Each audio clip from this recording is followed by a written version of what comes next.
Well done, me. Okay. Moving on with life. Ooh, we almost... No, we didn't. We had triple jump. We were fine. Here is our last ability tree. And once again, it's an ability that... you kind of see it in a lot of games.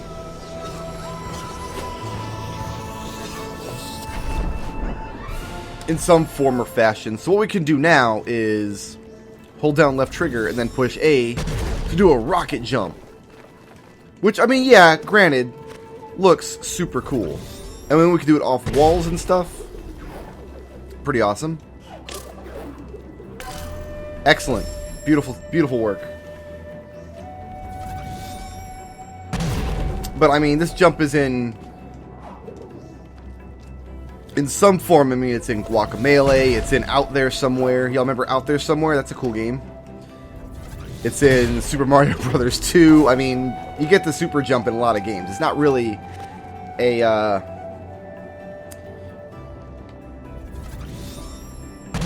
Ori specific ability. It's not really an ability that is unique to Ori alone.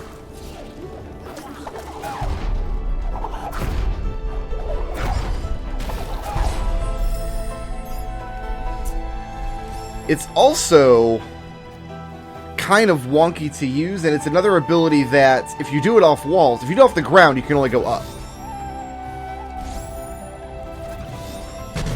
If you do it off a wall, you can pick what direction you do it in. And you don't use the same button. Like, from down here, it's left trigger and then A, right? And that's cool. But from here, it's not left trigger. Left trigger does nothing. You've got to push away from the wall. And you've got to do it with the control stick if you want to have finer points on your aiming. Otherwise, you get forward, up, or down, and that's your lot.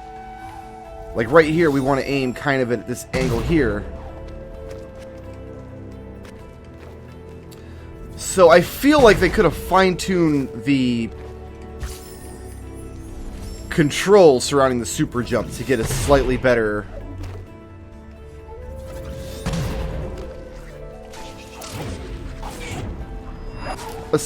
result. I don't like how it's one button on the ground and another button in the air.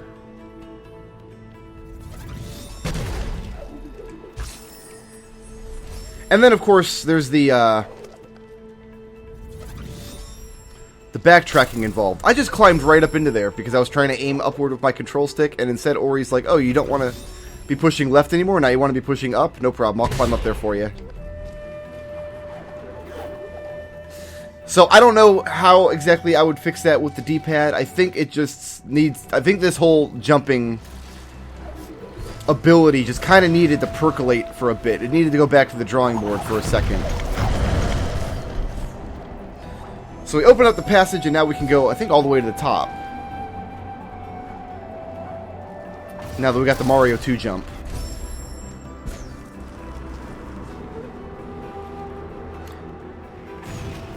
I guess it's not literally a Mario 2 jump. The Mario 2 jump can't break walls.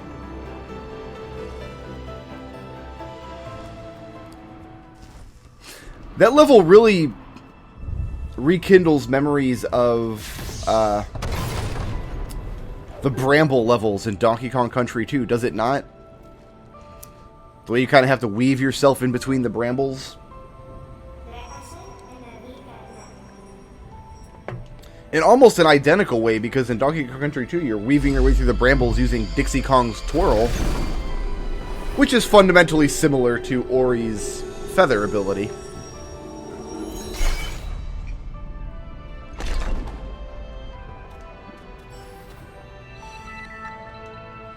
So yeah, Sunstone Get. Now we can get into the mountain. And again,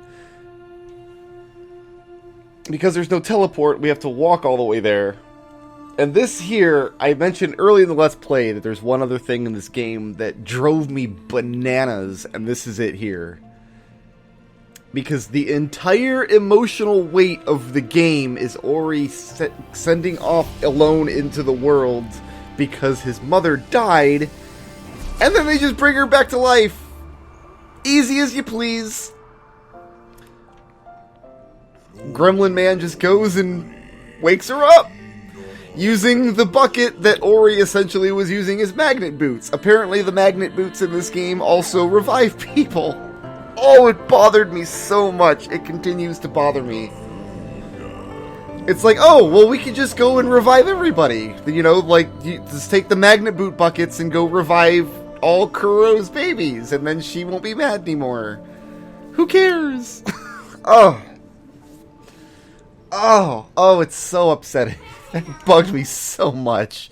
Like, I wasn't super invested in the story of the game. Like, the emotions of it, the feelings of it, the theme and the setting and everything come together really well. But the actual story, I wasn't that invested in it. Like, I didn't care that much. But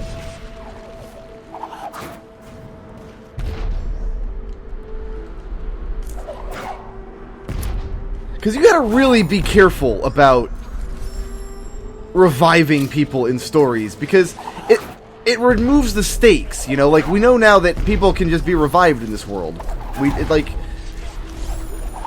It raises too many questions and doesn't answer enough interesting ones. Like, question, why can't we just take the bucket? Why isn't the game now about getting the bucket to Kuro's nest and reviving her dead babies, right?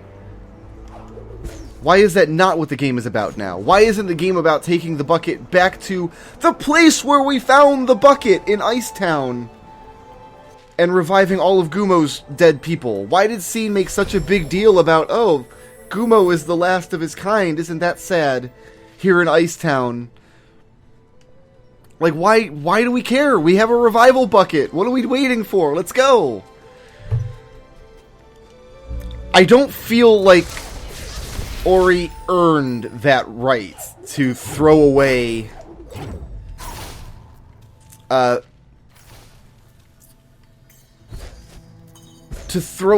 its emotional investment like that on a revival mechanic. Some stories have that right. Some stories earn it. And some video game stories earn it. I'm not going to make the case that revival in stories is always bad. But it's always going to irk people. You've got to be really careful with it. And if you need evidence of that, just look at how massive the butthurt was on the internet when Game of Thrones brought Jon Snow back to life. Like, there was massive butthurt across the internet. People were so upset. And that's a story, in my opinion, that did earn its resurrection mechanic. Like, it didn't just throw it in as a random plot point the way Ori does here. I don't need that cache up there. I'm to the point where I don't really need anything else. We're just going to go straight to the mountain. We got to go past the great tree. Yeah. Oh, we can open up that spirit door now. I guess we'll open up the spirit door just for funsies. But Ori didn't earn it. Okay, they've literally taken the MacGuffin from the dungeon that we were using to walk on walls. Again, my favorite dungeon in the game. One of my favorite mechanics in the game. But also it has the power to revive people. And it's not explained why. It's not even explained how Gumo knows anything about Ori in the game. Like, they cross paths once. When Ori gets him off of a rock, you know, or pulls him out from under a rock. It's not explained how Gumo gets the information. Oh, there's an ability cell here. You know what? I could have gotten that much earlier, I think. I could have come back here much earlier and gotten that. Wait, there's another ability cell right there. It's behind this gate.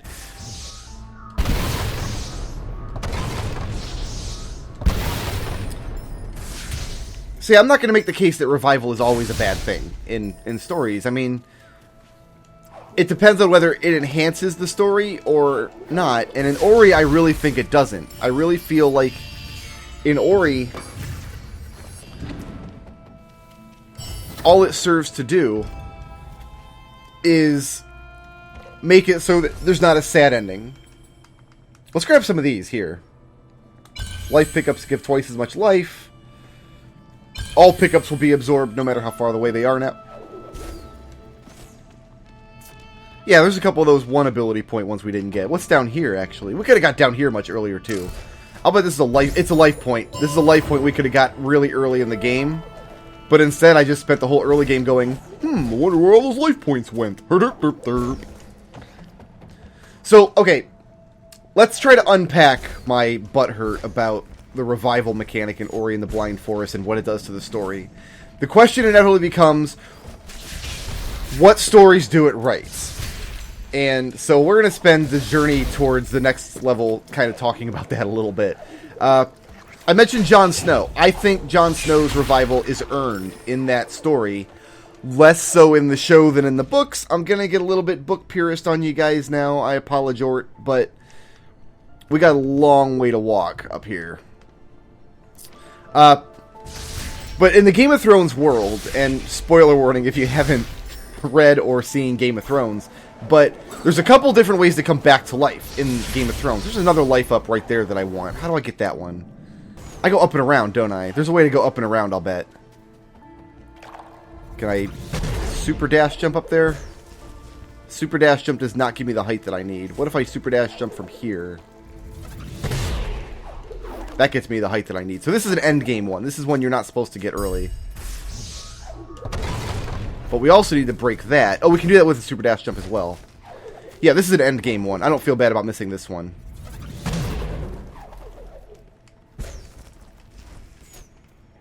And then we just go in here and grab it. Booyah! Nice, nice, nice. So it's at the end of the path up there then. Oh, did I get all the life points? I think there's only 12 life points in the game, and I got all 12. Nice. You know, we don't need to explore up there. We're fine. What am I saying? I absolutely do need to explore up there. We need to know what's up there. So, in Game of Thrones, there's a couple different ways to come back to life, and one of them is to be brought back by a priest of the Red God. And that's what happens to Jon Snow. Okay, it's a soul point. Got it. Here's the dealio, though, is that kind of revival comes with an asterisk. Because we know of 3 characters that come back by the blessings of a priest with a red god. And one of them is Beric Dondarrion, and he's brought back by the priest Thoros of Myr. And Thoros of Myr explains that only death can pay for life. Okay? And Beric, when we meet him in the books, he says, like, he's been brought back so many times now, he's beginning to lose parts of himself. Like, it's made out to be a big deal when Beric come back to life. It's something it's awe-inspiring and a little terrifying as far as the people who witness it are concerned. Okay, I need 2 ability points for energy efficiency. And I'm going the wrong way now. I need to climb up that way. So we gotta go this way out this room. And then that idea is redoubled over and over again in the books. I mean, just any kind of magic they talk about. Like the phrase they use in Game of Thrones is that sorcery is a sword with no hilt. There's no safe way to grasp it. People are fearful of magic in Game of Thrones. So to use magic to bring somebody back to life is considered insane. And then the people that come back aren't really themselves. Beric talks about how he loses a piece of himself every time Thoros of Myr has brought him back. And then that... Get pooped on! Yep. That idea is reincorporated with Lady Stoneheart when she's brought back from the dead. Because she's brought back after having been dead and rotting in a river for a long period of time. To the point where Thoros of Myr says, I can't bring her back. I can't in good conscience. What comes back won't be the person that left. What comes back will be some kind of monster. And so Beric Dondarrion brings her back. So we kind of learn it's not a priest of the Red God that does it this time. It's Beric Dondarrion does it. And only death can pay for life. So Beric uses the last of what's in him to bring Lady Stoneheart back. And Lady Stoneheart is terrifying. She's described as being not human, utterly without mercy. We need to go through there. She has nothing left of the person that she was before she was brought back. Lady Stoneheart is not in the show, though. And that's one of the reasons why I think Jon Snow, who has come back in the show but not yet in the books, that's one of the reasons people who just watch the show but don't read the books kind of don't get that, yeah, it's Jon Snow, but in some form or fashion, it's going to be not Jon Snow. Something's going to be changed about him, and we don't know what it is yet.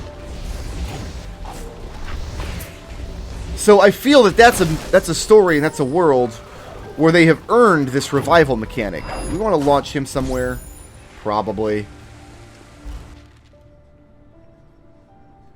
Probably to go back down here we do. Let's go see what we're launching him at first. Oh, maybe we don't know.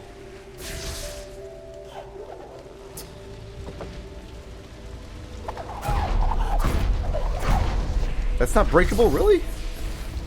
Alright. I guess we're just going into the mountain. The mountain I really like as a level. I kind of had to shift gears a bit because it's not a linear level. There's like 8 different side paths that you have to take care of. So, this is the last level in the game, and I kind of like it. It's really difficult, but it's a really good kind of difficulty. It feels really nice.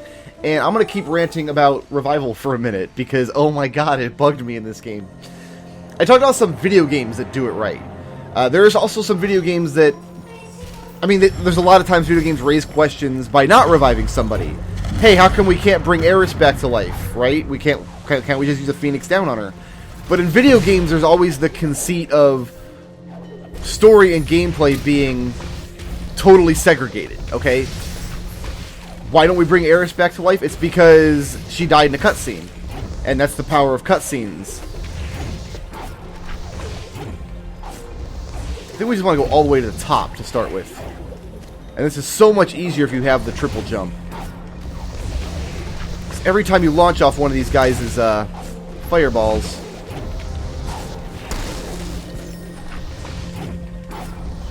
You get 2 more jumps back. Yeah, we just want to go all full hog.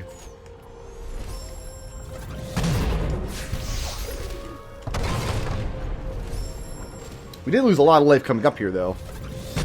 Might behoove us to be more careful. Ooh, why did I miss that jump? We need a super jump from here. What video games do this revival mechanic properly? I've got at least 3 really good examples, okay? And the first, we want to go up this way, I think. Yeah.